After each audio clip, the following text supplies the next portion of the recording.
এই কলিযুগের শেষটা কেমন হবে? এই যুগে মানুষের কি কি ঘোর পাপ জমে ধ্বংস ডেকে আনবে? কেন এই যুগকে বলা হয়েছে সবচেয়ে ভয়ঙ্কর যুগ? আর এই কলিযুগের মানুষ কেমন হবে? তাদের স্বভাব, আচরণ, চিন্তা, কর্ম সবকিছুই কিভাবে বদলে যাবে? এবং সেই 5টি ভয়ঙ্কর সংকেত যা দেখে বুঝবেন পৃথিবী এসে দাঁড়িয়েছে ধ্বংসের একদম দরজায়। আর সবচেয়ে বড় কথা, এই পাপময় যুগে মানুষ কি করলে মুক্তি পেতে পারে, এই সমস্ত কিছু এই ভিডিওতে জানতে পারবেন। হিন্দু ধর্মগ্রন্থ অনুযায়ী গোটা ব্রহ্মাণ্ডের 4টি যুগ: সত্যযুগ, ত্রেতা যুগ, দাপর যুগ এবং সর্বশেষ কলিযুগ। আর এখন চলছে এই চক্রের শেষ অন্ধকারতম অধ্যায় কলিযুগ। আসুন বুঝে নিই কলিযুগ এখন কোন অবস্থানে আছে। কলিযুগের মোট আয়ু ধরা হয়েছে 4,32,000 বছর। এই যুগের সূচনা হয়েছিল মহাভারতের যুদ্ধ শেষ হওয়ার পর, অর্থাৎ দাপর যুগের অবসানে। এখন পর্যন্ত প্রায় 5,000 বছর কেটে গেছে, মানে এখনও বাকি প্রায় 4,27,000 বছর। কল্কি পুরাণ আর গরুর পুরাণে এমন কিছু কথা লেখা আছে যা শুনলে শুধু মন নয়, আপনার পুরো শরীর কেঁপে উঠবে, লোম খাড়া হয়ে যাবে, আর ভাবলেই বুক ধরফর করতে শুরু করবে। কলিযুগের শেষ সময়টা ভাবতেই গা শিউরে ওঠে। কেউ পাশে থেকেও এক হয়ে যাবে। ধর্মগ্রন্থগুলোর পাতায় লেখা আছে এমন কিছু ভবিষ্যৎবাণী যেগুলো আমাদের সামনে খুলে দেয় এক ভয়ঙ্কর ভবিষ্যতের দরজা। আর আজ আমরা একসাথে সেই দরজাটা খুলতে যাচ্ছি। এই যাত্রা শুধু জানাবে না, আপনার চিন্তাধারাকেই কাঁপিয়ে দেবে। আমাদের একটাই অনুরোধ, এই কাহিনীটা একটুও স্কিপ করবেন না, শেষ পর্যন্ত মন দিয়ে শুনুন, কারণ আপনি যা জানতে চলেছেন সেটা জানা আপনার খুবই প্রয়োজন। মহাভারতের যুদ্ধ শেষ, হস্তিনাপুরে শান্তি ফিরে এসেছে। ধর্মরাজ যুধিষ্ঠির সিংহাসনে বসেছেন, কিন্তু মন তার শান্ত নয়। যুদ্ধ শেষ হলেও ভবিষ্যৎ নিয়ে তার মনে এক গভীর ভয়, এক অজানা উদ্বেগ। তিনি অনুভব করতে লাগলেন দাপর যুগ শেষের পথে, আর কালযুগের ছায়া ধীরে ধীরে পৃথিবীর ওপর পড়তে শুরু করেছে। এই আগত যুগে মানুষ কেমন হবে? ধর্ম থাকবে তো? সত্য টিকে থাকবে তো? তিনি ভাবতে লাগলেন। এই চিন্তায় অস্থির হয়ে উঠলেন যুধিষ্ঠির। ঠিক করলেন যে তার 4 ভাই ভীম, অর্জুন, নকুল আর সহদেবকে সঙ্গে নিয়ে যাবেন দ্বারকা, শ্রীকৃষ্ণের কাছে পরামর্শ নিতে। অর্জুন এগিয়ে এসে বললেন, হে দাদা, এত চিন্তিত কেন? কোনো শত্রু কি হস্তিনাপুরের দিকে এগোচ্ছে? বলুন, আমি একাই তাদের শেষ করে দেব। তখন যুধিষ্ঠির এক দীর্ঘ নিঃশ্বাস ফেলে বললেন, না অর্জুন, আমার ভয় বাইরের কোনো শত্রুকে নিয়ে নয়। আমার ভয় সেই সময়কে নিয়ে যে সময় ধেয়ে আসছে আমাদের দিকেই, কলিযুগ। ভীম বললেন, দাদা, আপনার কণ্ঠে যে ভয় আমি শুনছি সেটা আমাদের মাঝেও অস্থিরতা তৈরি করছে। বলুন, ঠিক কি আসছে সামনে? যুধিষ্ঠির এবার গম্ভীর হয়ে বললেন, ভীম, সময়টা খুব কঠিন আসতে চলেছে। মানবজাতি, ধর্ম, সততা সবকিছুই এক ভয়াবহ পরীক্ষার মধ্যে দিয়ে যাবে। এই পরিস্থিতিতে শুধু একজনই আমাদের পথ দেখাতে পারেন, ভগবান শ্রীকৃষ্ণ। অর্জুন বললেন, হ্যাঁ দাদা, আপনি ঠিক বলছেন। এই সময়ে একমাত্র শ্রীকৃষ্ণই আমাদের সঠিক পথ দেখাতে পারেন। ভীমও বললেন, আপনি যেদিকে যাবেন আমরা সেখানেই যাব। চলুন আমরা সবাই দ্বারকায় যাই। এইভাবে 5 পাণ্ডব রওনা হলেন দ্বারকার দিকে, শ্রীকৃষ্ণের আশীর্বাদ পাওয়ার আশায়। দীর্ঘ পথ পেরিয়ে তারা পৌঁছলেন সেই পবিত্র শহরে দ্বারকায়। আর সেখানে ভগবান শ্রীকৃষ্ণ নিজেই এলেন সামনে, উষ্ণ হাসি আর খোলা হৃদয় স্বাগত জানাতে। যুধিষ্ঠির নত হয়ে প্রণাম করলেন শ্রীকৃষ্ণকে। কণ্ঠে ছিল ভক্তি, চোখে ছিল প্রশ্ন। হে কেশব, আপনাকে বারবার প্রণাম। আপনি অনন্ত জ্ঞানী, সর্বশক্তিমান। হে কেশব, আমার মনে একটা গভীর প্রশ্ন জেগেছে। দাপর যুগ প্রায় শেষ, কলিযুগের ছায়া স্পষ্টভাবে পৃথিবীর ওপর নেমে এসেছে। এই আগত যুগে মানুষ কেমন হবে? তাদের স্বভাব, আচরণ, চিন্তা, কর্ম সবকিছুই কিভাবে বদলাবে? আর সবচেয়ে বড় কথা, এই যুগে কি এখনও মোক্ষের পথ খোলা থাকবে? মানুষ কি করলে মুক্তি পেতে পারে? শ্রীকৃষ্ণ হালকা হেসে বললেন, হে ধর্মরাজ, তোমার প্রশ্ন খুবই যুক্তিসঙ্গত। তবে কলিযুগকে শুধু বলে বোঝানো যাবে না, তাকে দেখতে হবে, অনুভব করতে হবে। আমি যদি তোমাকে এখনই সব বলে দিই, তবে সেটা হবে শোনার মতো এক তথ্য। কিন্তু তুমি যদি তা নিজে অনুভব করো, তবে সেটা হবে তোমার চেতনার পরিবর্তন। যুধিষ্ঠির বললেন, হে মাধব, আপনি যেই অভিজ্ঞতার কথা বলছেন, সেই পরীক্ষার জন্য আমাদের কি করতে হবে? শ্রীকৃষ্ণ বললেন, তোমাদের প্রত্যেককে যেতে হবে এক বনের ভিন্ন ভিন্ন দিকে, ঘন, রহস্যময় আর ভয়ানক বনভূমির দিকে। সেই বনে এমন কিছু ঘটবে যা অবিশ্বাস্য, অদ্ভুত, ভয়ঙ্কর, আর সেগুলোই তোমাদের চোখ খুলে দেবে। সেই অভিজ্ঞতার মধ্যে দিয়েই তোমরা বুঝতে পারবে এই কলিযুগ মানুষের জীবনে ঠিক কিভাবে ছায়া ফেলবে। ধর্ম, সম্পর্ক, আত্মা সবই কিভাবে ভেঙে পড়বে। যুধিষ্ঠির মাথা নোয়ালেন, বললেন, হে কেশব, আপনি যেদিকে যেতে বলবেন আমরা সেদিকেই যাব। আপনার আদেশই আমাদের পথ। শ্রীকৃষ্ণ বললেন, তোমরা সবাই সামনের এক বনের চারিদিকে রওনা দাও। সেই সব বনে চোখ রাখো। কিছু অস্বাভাবিক, কিছু অশুভ, কিছু ভয়ঙ্কর কিছু যদি দেখতে পাও, তা আমায় জানাও। তোমাদের দেখা ও বোঝার মধ্যে দিয়েই আমি তোমাদের সামনে তুলে ধরব কলিযুগের গভীরতম রহস্য। এইভাবেই পাণ্ডবরা প্রস্তুত হলেন। তারা রথ থেকে নেমে এক এক করে হাঁটা শুরু করলেন ভিন্ন ভিন্ন দিকে, গভীর অরণ্যের পথে। সেই বনের পরিবেশ একদিকে শান্ত, অন্যদিকে কেমন অদ্ভুত। পাখিরা অদ্ভুত শব্দে ডাকছে, আকাশ যেন ভারী হয়ে উঠেছে। পাণ্ডবরা ছড়িয়ে গেলেন চারদিকে, কারণ তাদের লক্ষ্য একটাই, বেশি করে অভিজ্ঞতা অর্জন করতে হবে। তবেই ভবিষ্যৎ সম্পর্ককে তত বেশি স্পষ্ট ধারণা পাওয়া যাবে। চারদিকে পাণ্ডবরা ছড়িয়ে পড়েছেন। প্রকৃতি তখন থেমে নেই, বরং একের পর এক অদ্ভুত দৃশ্য তৈরি করে দিচ্ছে। কলিযুগের সেই ভবিষ্যৎ রূপ, যা চোখে দেখা যায় কিন্তু সহজে বোঝা যায় না। যুধিষ্ঠিরের অভিজ্ঞতা। যুধিষ্ঠির ধীরে ধীরে পা রাখলেন ঘন অরণ্যে। সামনে দেখা গেল এক বিশাল হাতি, কিন্তু তার ছিল দুইটি সুর। সে তার দুই সুর দিয়ে গাছপালা একের পর এক উপড়ে ফেলছে, ধ্বংস করছে সবকিছু। সেই দৃশ্যের সামনে দাঁড়িয়ে যুধিষ্ঠির ভাবলেন, এরা কি দেখাচ্ছে আমাকে?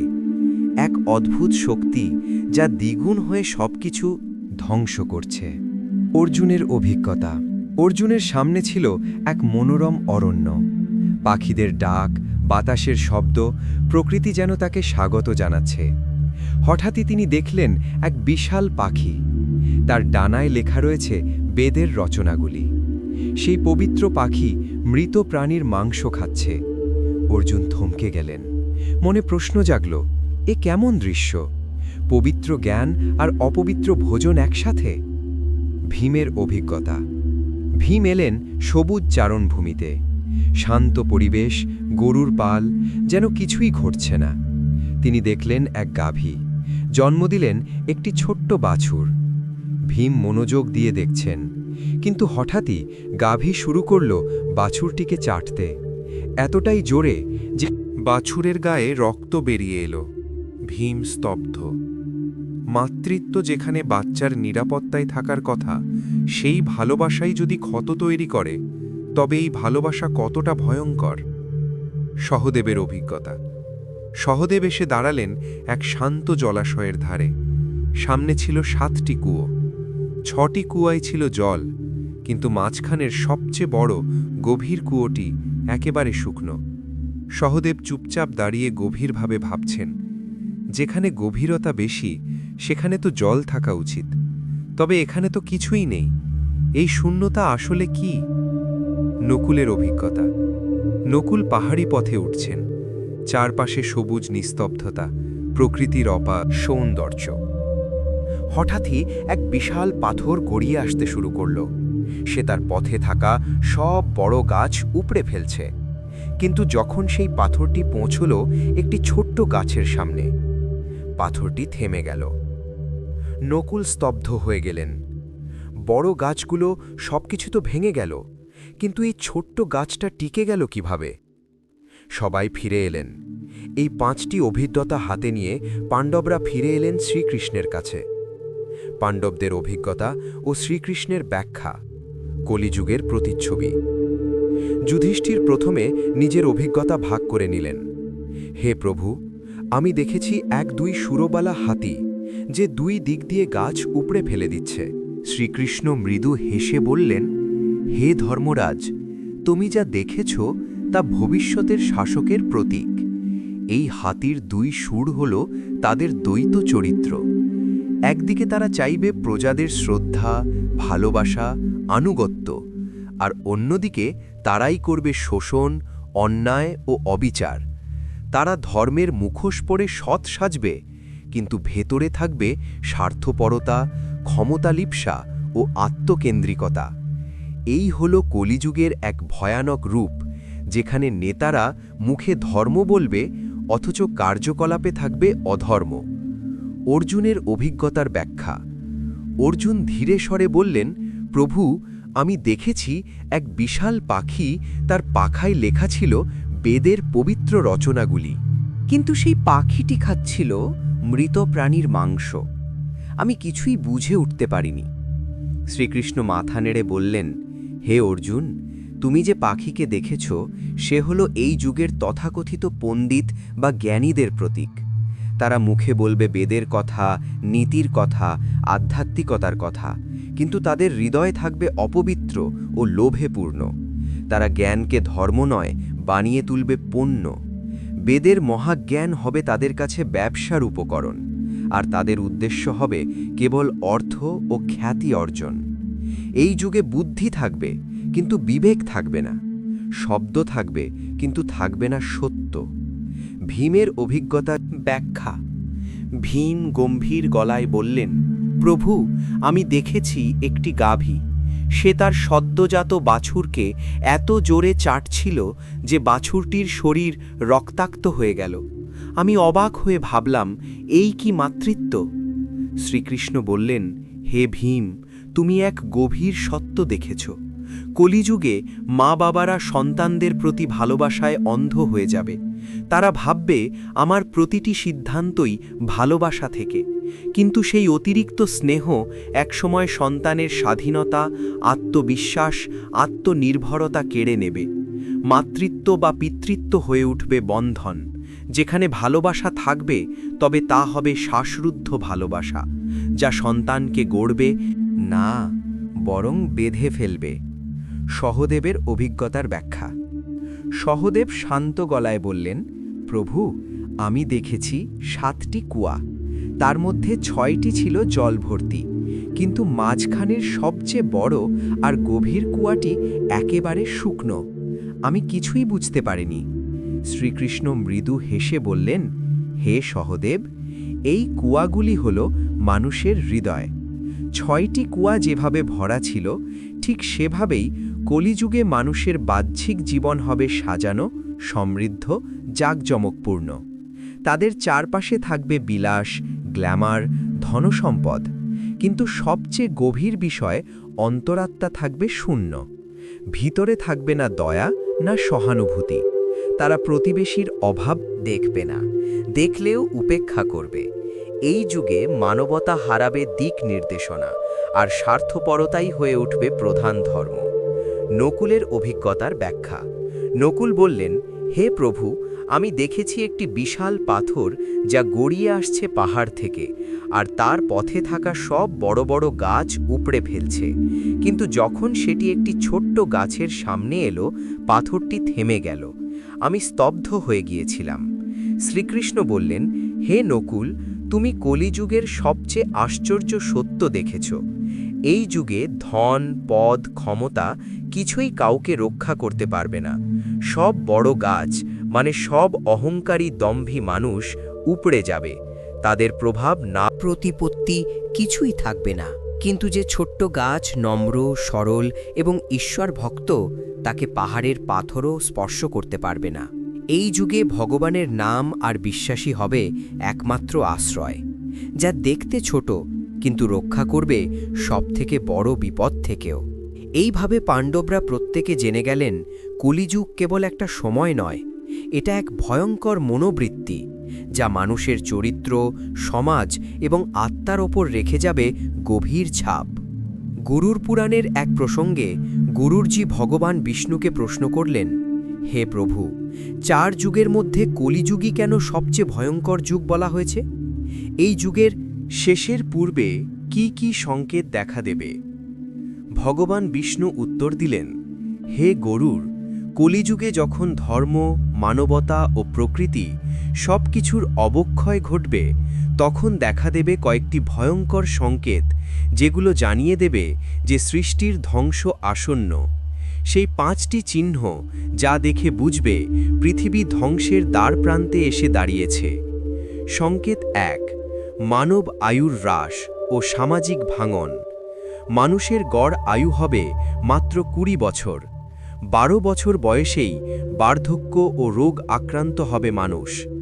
নারীরা 8-9 বছরেই সন্তান ধারণ করবে, কিন্তু তারা সন্তানদের যত্ন নিতে পারবে না।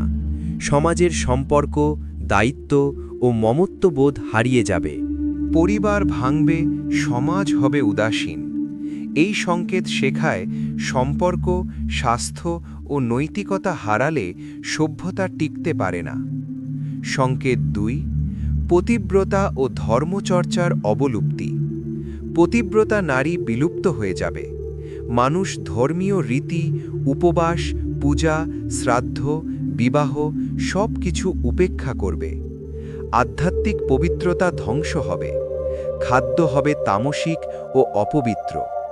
সমাজে লোভ, প্রতারণা ও ভোগবিলাসী চালাবে জীবনকে।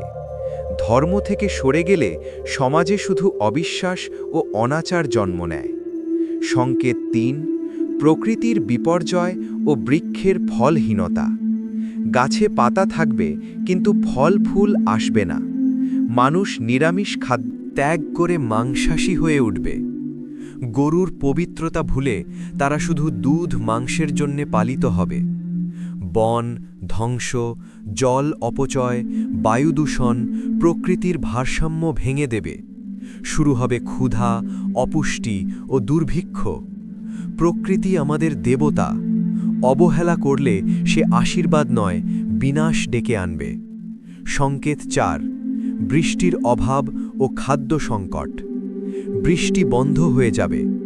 ধান, চাল ফলানো বন্ধ হবে, যা হবে রসহীন ও অপুষ্টিকর। কেবল ছাগলের দুধ পাওয়া যাবে। মানুষ ক্ষুধা ও তৃষ্ণায় কাতর হবে। চাষাবাদ থেমে গিয়ে সমাজে ছড়াবে অরাজকতা, হিংসা ও বিশৃঙ্খলা। জল ও মাটি আমাদের শ্রদ্ধার যোগ্য। সেগুলিকে অবহেলা করলে সভ্যতা নিশ্চিহ্ন হয়। সংকেত 5, 7টি সূর্যের উদয় ও চূড়ান্ত ধ্বংস। ভগবান বিষ্ণু সূর্যের তেজ ধারণ করবেন, শুষে নেবেন পৃথিবীর সমস্ত জল। উদয় হবে 7টি সূর্য, যাদের রশ্মিতে সব পুড়ে ছাই হয়ে যাবে। এরপর ভগবান রুদ্র রূপে মেঘ সৃষ্টি করবেন। হবে 100 বছর ব্যাপী অঝড় বৃষ্টি, যা সমগ্র পৃথিবীকে নিমজ্জিত করে দেবে জলে। যখন পাপ ও অবিচার চরমে পৌঁছায়, তখন সৃষ্টিকে শুদ্ধ করার জন্য প্রলয় অবশ্যম্ভাবী হয়ে ওঠে।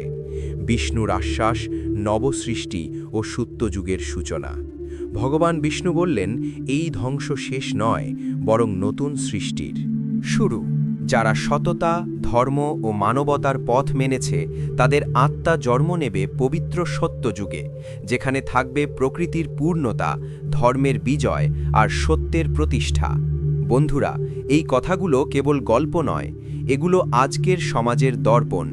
যেভাবে আমরা প্রকৃতিকে ধ্বংস করছি, সম্পর্কের মর্ম ভুলে গিয়েছি আর লোভ ও ভোগের পেছনে ছুটছি, তা একদিন সত্যি আমাদের বিনাশ ডেকে আনতে পারে।